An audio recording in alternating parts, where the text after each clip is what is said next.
বলবে প্রথমেই জানাই সারদানগর যে এইরকম একটা সুন্দর অনুষ্ঠান করেছে এবং এটা একটা মিলন মেলার মতো মনে হচ্ছে, কারণ অঞ্চলের সমস্ত যারা বাসিন্দারা আছেন, যেমন উত্তরায়ণ, মিলনপল্লী, সারদানগর, ডাঙ্গা, সমস্ত 12 নম্বর ওয়ার্ডের সমস্ত জনকে এক জায়গায় এনে এইরকম একটা মিলন মেলার অনুষ্ঠান, যেটা আমরা অনেক দিন ধরেই হারিয়ে গেছিলাম, এবং সেটা আজকে নতুনভাবে শুরু হলো।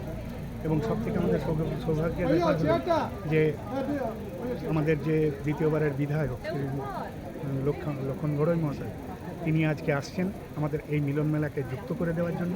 আর আগামী দিনে আমরা ভয়মুক্ত হয়ে যে সমাজ গড়ার শপথ নিচ্ছি, সেই শপথের জন্য আমরা আগামী দিনে যেন সমস্ত কাজ এগিয়ে নিয়ে যেতে পারি এবং সমস্ত এলাকাবাসীকে একসাথে নিয়ে কোনো রং ভেদ জাত কিছু না দেখে আমরা যে এগিয়ে নিয়ে যেতে পারবো, এই আশা নিয়ে, এই ভরসা নিয়ে আজকে আমরা এগিয়ে যাব।